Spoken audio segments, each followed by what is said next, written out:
klanken van de avondklok, weer jubelend als muziek. Over ons Limburgs landje gaan, dan vullen veros riet. En door de avondzon bestraald, knielen kinderen voor het kruis. Dat de lijn in Limburg nog, langs elke seintje wegzuigt. Wie schoon als Limburg is, begrip toch nemen. Alleen de Zuiderling, de Limburg leeft. Want door de jaren heen bleef Limburg onbetwist. Het stukje Nederland dat schoonste is. Want door de jaren heen bleef Limburg onbetwist. Het stukje Nederland dat schoonste is. Onder leiding van de Limburgse Land- en Tuinbouwbond zijn in onze provincie vele instellingen opgericht die de boeren en tuinders bij de uitoefening van de bedrijven terzijde staan. De standsorganisatie behartigt naast de geestelijke, sociale en culturele ook de stoffelijke belangen van haar leden. We willen een beeld geven van deze instellingen, in het bijzonder van de onderlinge verzekeringmaatschappij, en laten zien waarom en waarvoor deze diensten zijn ingesteld. De zelfstandige boer en tuinder staat in zijn familiebedrijf voor talrijke problemen die hij alleen niet kan oplossen. Kennis van grond, bemestingen, bebouwing, van vee en veevoeders, van zaad en pootgoed, van werktuigen en machines, van prijzen, markten, van verzekeringen, kredietwezen en boekhouding wordt van hem gevraagd. Door land- en tuinbouwonderwijs, cursussen en voordrachten wordt voorlichting verschaft. Als van nature groeit er daarnaast tussen stand, geloofs- en dorpsgenoten een samenwerking op velerlei terrein. Melk moet worden verwerkt tot consumptiemelk, boter en andere zuivelproducten, bijvoorbeeld door samenwerking in een zuivelfabriek. Voor de fokkerij komt door de KI-vereniging een goed materiaal ter beschikking. De plaatselijke samenwerking geschiedt in de LLTB-afdelingen met coöperatieve aan- en verkoop, boerenleenbanken, eier- en tuinbouwverenigingen in de commissie voor verzekeringen en door vertegenwoordigers van COVAS en LIMCO, respectievelijk voor de afzet van suikerbieten en levende haven. Als voortzetting op deze plaatselijke activiteiten vindt provinciaal en interprovinciaal samenwerking in centrale coöperaties en instellingen plaats.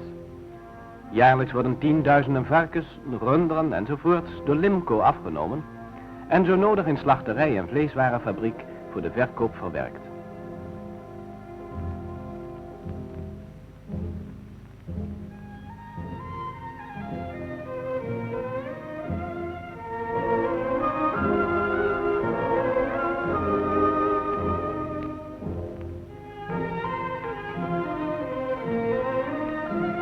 De productie en afzet der akkerbouwproducten is ook van groot belang. In de laatste jaren zijn mede door een tekort aan arbeidskrachten de bedrijven meer gemechaniseerd.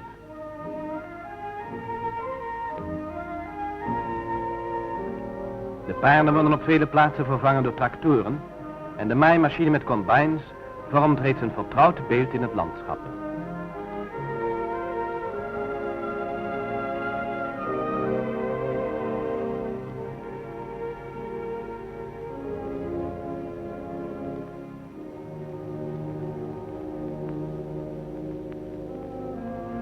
De coöperatieve werktuigenverenigingen bewijzen de landbouwers voor wie het economisch niet verantwoord is zelf deze kostbare machines aan te kopen, goede diensten.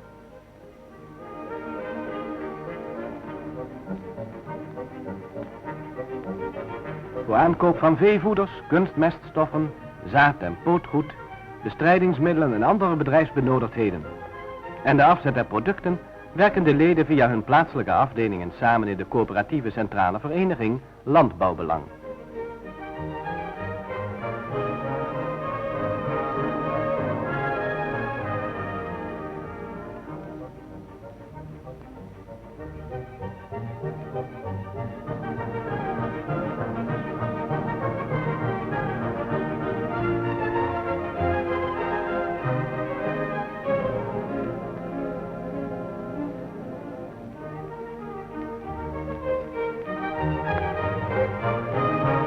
De graansilo van Landbouwbelang te Wansum, zwaar getroffen uit de oorlog gekomen, is weer in bedrijf.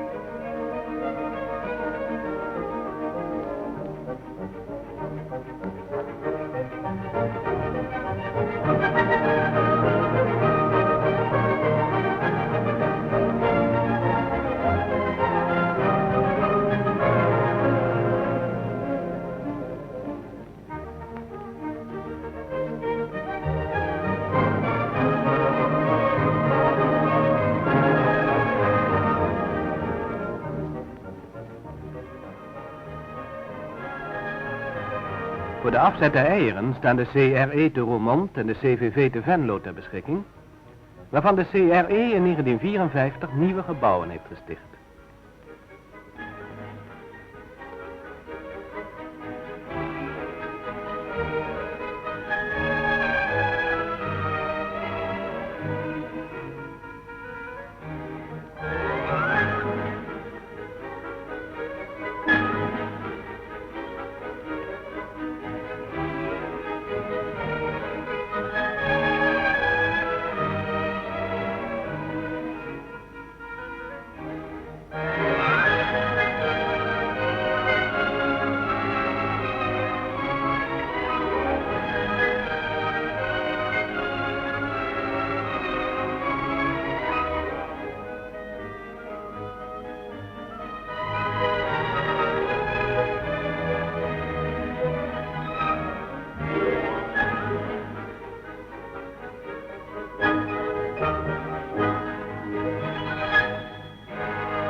Voor de verkoop van groenten, gewassen en fruit, veelal spoedig aan bederf onderhevige producten, zijn er coöperatieve veilingen die steeds meer tot inrichting van koelhuizen overgaan om de aanvoer te spreiden en daarmee de prijs te beïnvloeden.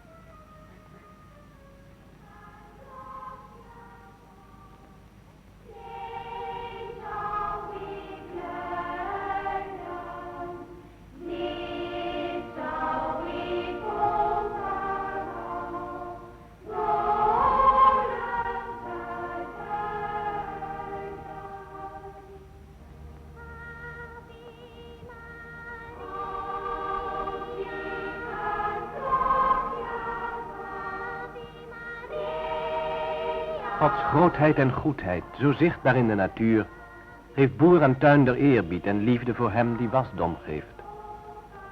De erkenning en liefde vindt zichtbaar uiting in de kruisen en kapellen langs de wegen en de talrijke bedevaarten en processies, waaraan gezamenlijk wordt deelgenomen.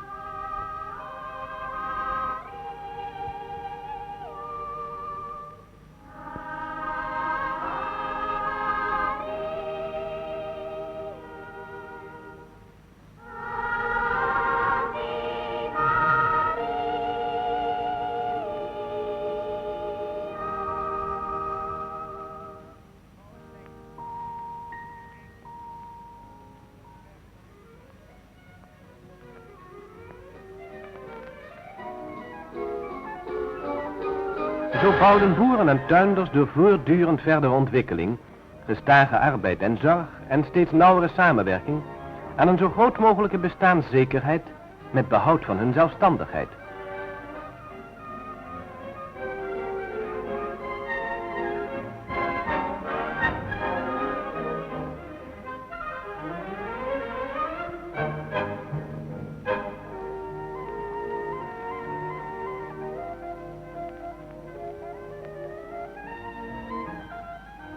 Voor een goede bedrijfsvoering en ter bescherming van de gezinnen werden kapitalen in gebouwen, warenhuizen, machines en gereedschappen geïnvesteerd.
Ontwikkeling, activiteit en persoonlijke zorg alleen zijn echter bij het streven naar een zekerheid voor een voldoend inkomen en het voortbestaan der bedrijven niet voldoende.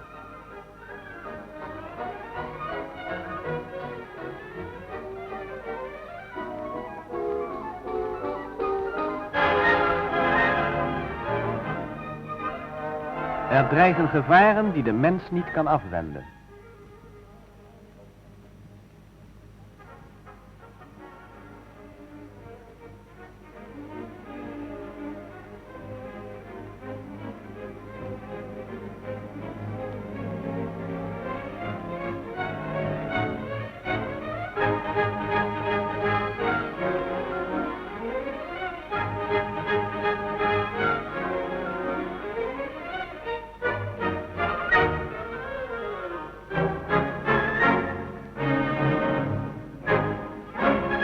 Hagel en storm kunnen omvangrijke schade aanrichten.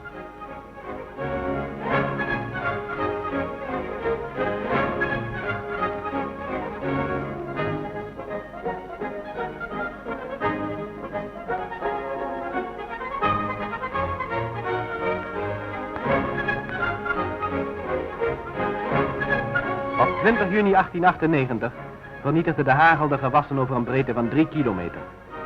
En de dag daarop over een strook van 4,5 kilometer. De eenling staat machteloos tegenover een dergelijke rampschade. De collectus werd getracht de getroffenen enigszins tegemoet te komen.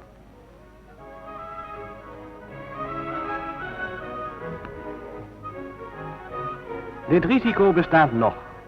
En hagelschade vormt jaarlijks opnieuw een gevaar. Halmgewassen worden gebroken. Groentegewassen vernield.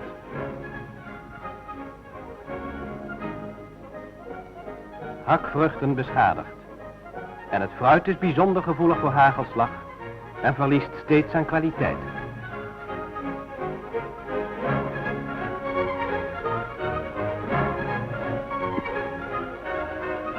Het is geen wonder dat vele boeren en tuinders met zorg aan dit risico denken.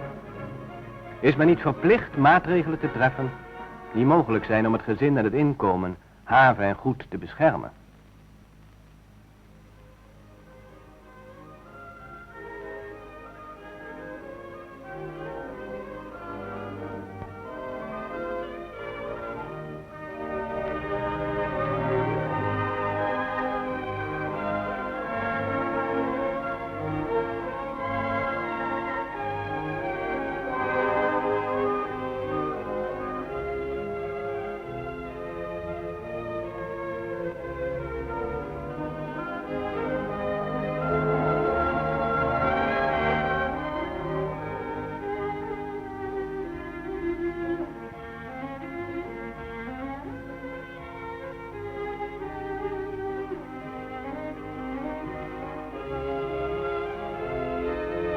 Een ander gevaar vormt brand.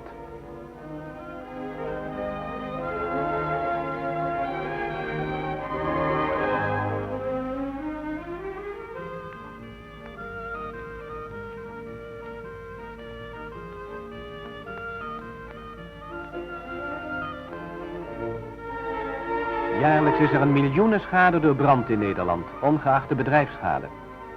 En een kleine onvoorzichtigheid of onbedachtzaamheid vormt in vele gevallen de aanleiding.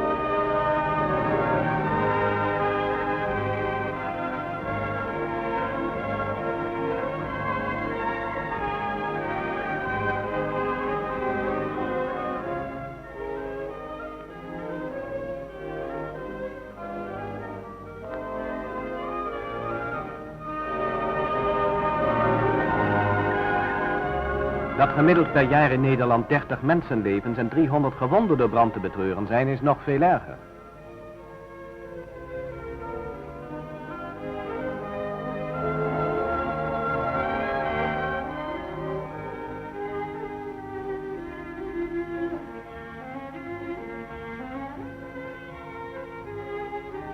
Bijzondere waakzaamheid over kinderen is steeds gewenst.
En zo stapelen zich de schadegevallen op tot verliezen van reusachtige omvang, die dikwijls voorkomen hadden kunnen worden.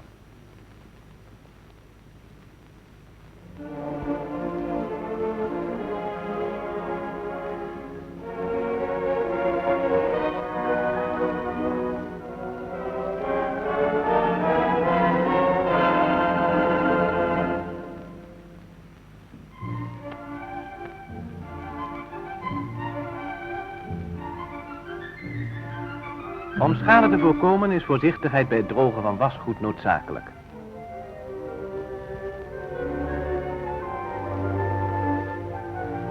Aandacht bij het vullen van een tractor.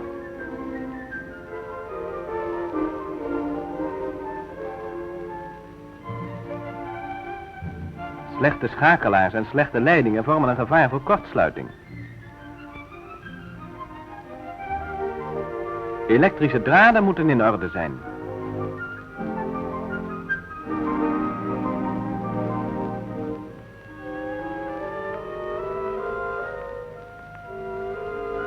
Slechte of niet onderhouden schoorstenen vormen een bijzonder brandgevaar. En schoorsteenbranden breiden zich dikwijls uit tot branden van grote omvang.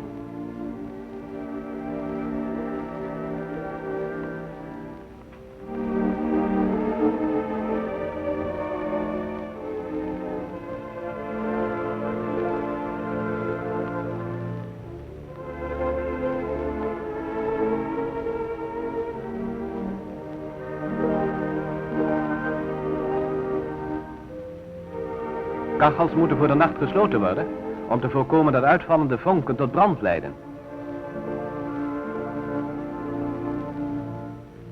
Gebruik van benzine in de nabijheid van open vuren is zeer gevaarlijk.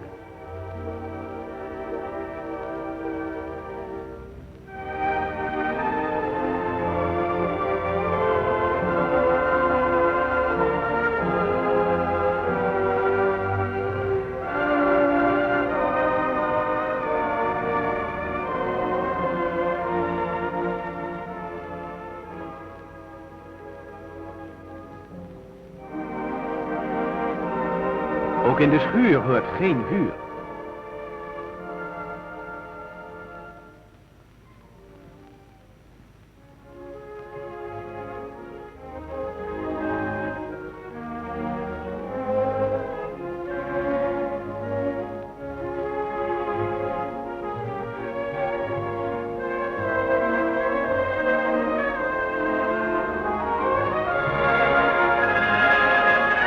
En dan blijft de oorzaak van vele branden onbekend.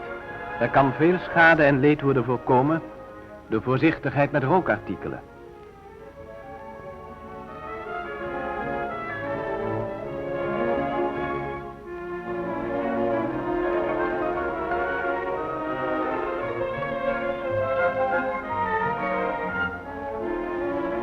Door elektrische snoeren en leidingen vakkundig te laten monteren.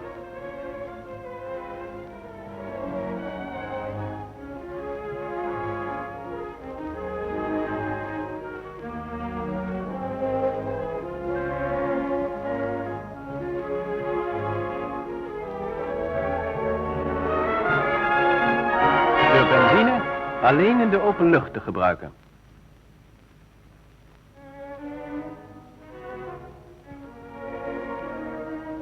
Door onderhoud en geregelde inspectie van uw schoorstenen. En door voorzichtigheid met gas.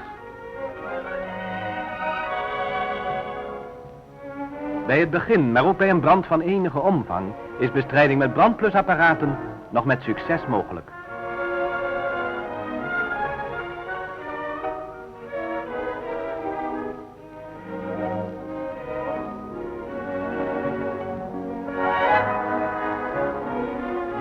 Indien ondanks voorzorgen toch schade voorkomt en daardoor een gezin ernstig benadeeld wordt, zullen anderen moeten helpen. Anderen die dezelfde risico's lopen en zich ook voor een grote schade willen veiligstellen.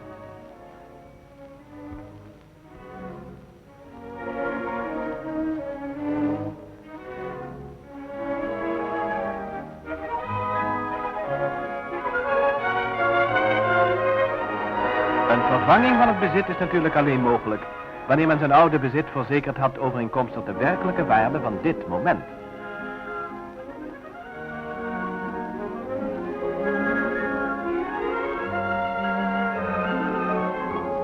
Men kan de risico's gezamenlijk dragen, verzekeren en daarvoor jaarlijks een offer brengen, een premie betalen.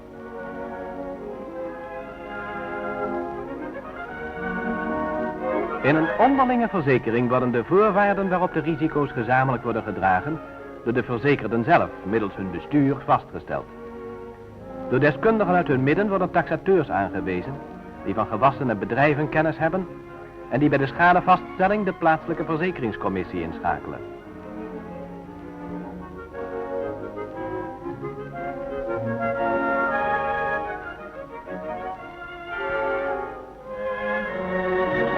In het landbouwhuis de Roermond is de onderlinge gevestigd, waarvan de dagelijkse leiding uitgaat en waar de administratie wordt gevoerd. De premie wordt in de onderlinge zo laag mogelijk gehouden, omdat geen winstdoel bestaat. En jaarlijks wordt op voorstel van het bestuur door de algemene vergadering over de bestemming der resultaten beslist. Zo mogelijk volgt terugbetaling van een deel der premie, maar alleen nadat de reserves verstevigd zijn. De reservering voor slechtere jaren tot zekerheid van betaling aan de deelnemers die door schade getroffen worden. Door herverzekeringen wordt de draagkracht der onderlingen nog sterker, waardoor in totaal een grote zekerheid wordt bereikt. En zo is in onze provincie een samenwerking ontstaan tussen boeren, tuinders en arbeiders om alle grote risico's gezamenlijk te dragen.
paard, een sieraad op het land en een onvervangbare deelnemer aan de jonge boeren- en tuindersport, is een oude, vertrouwde werkkracht waarvan de diensten op vele bedrijven onmisbaar zijn.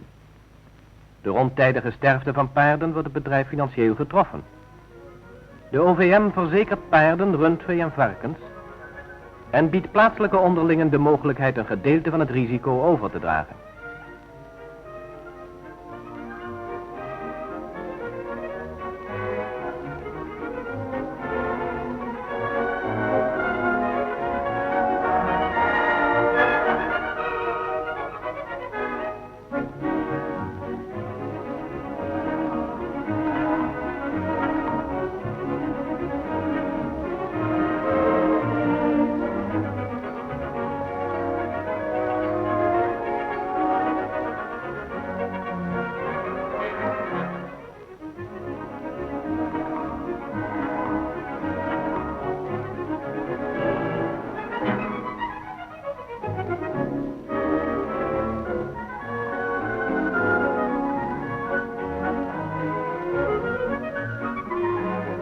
Van 1951 af, toen pseudo-vogelpest voor het eerst optrad, verzorgt de OVM ook een bedrijfsschadeverzekering voor pluimveehouders die verplicht worden tot afslachting van hun kippen.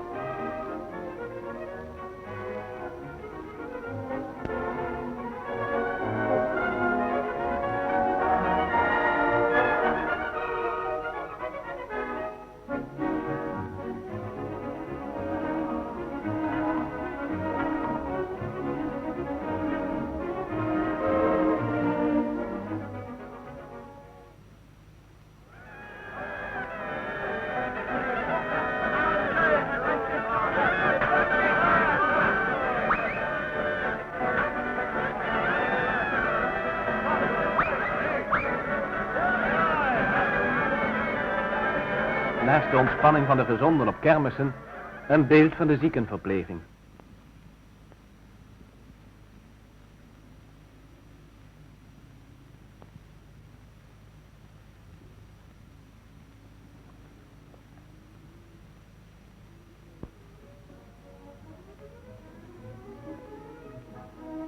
Sedert de verpleegprijzen zo sterk zijn gestegen en de ontwikkeling van de medische wetenschap het aantal specialisten heeft vergroot, zijn de totale kosten zo hoog dat verzekering van het risico noodzakelijk is. Ook het risico van verpleging in een sanatorium moet, al is men lid van herbloeiend leven, verzekerd worden. De mechanisatie, het snelverkeer en andere oorzaken hebben het ongevallenrisico de laatste jaren verhoogd. Alle werkers op de bedrijven moeten dit risico verzekeren. De hoge kosten om herstel te bereiken, de kosten als gevolg van de arbeidsongeschiktheid en mogelijk overlijden, zijn tezamen zo hoog dat het niet verantwoord is alleen dit risico te dragen.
De OVM komt verzekerden te hulp bij ongevallen en verzekert tevens het onberekenbare risico van schade aan derden voor gezin en bedrijf.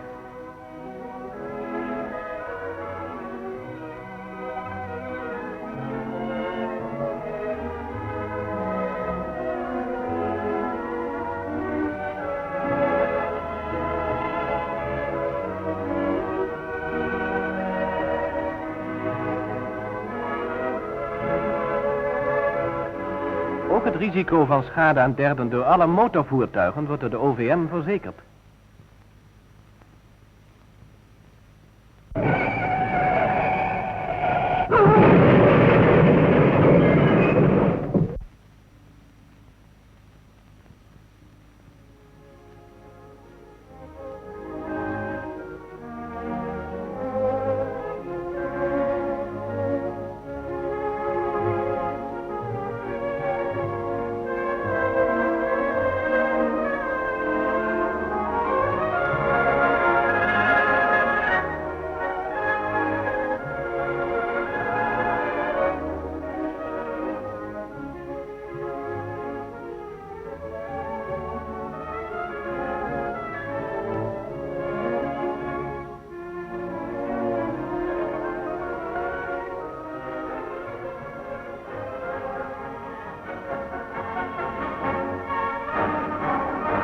Het spel van leven en dood vraagt gezinsverzorging en ouderdagsvoorziening.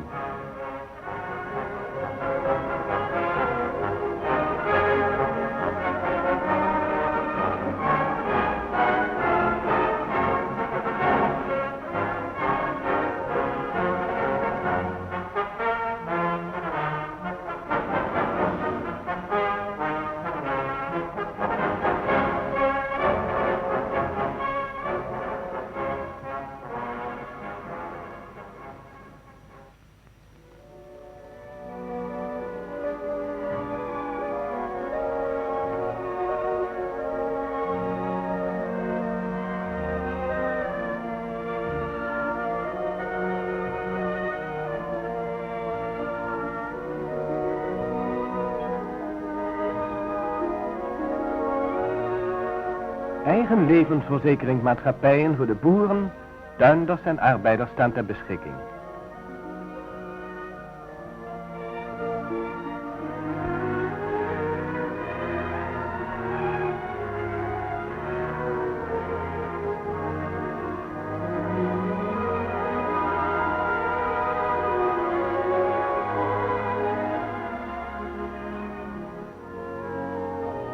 Zo vormt de OVM een grote steun en een verhoging van de bestaanszekerheid voor allen die zich naar precieze uitleg en advies aansluiten. Daardoor zal het bedrijfsleven zich rustig kunnen ontwikkelen, het geestelijk en cultureel leven zich ontplooien en verdiepen en zal de maatschappelijke welvaart in Limburg toenemen. Wie schoon als Limburg is, begrip toch nemen. Alleen de zuiderling, de Limburg leef is. Want door de jaren heen bleef Limburg onbetwist. Het stukje Nederland dat schoonste is. Want door de jaren heen bleef Limburg onbetwist. Het stukje Nederland dat schoonste is.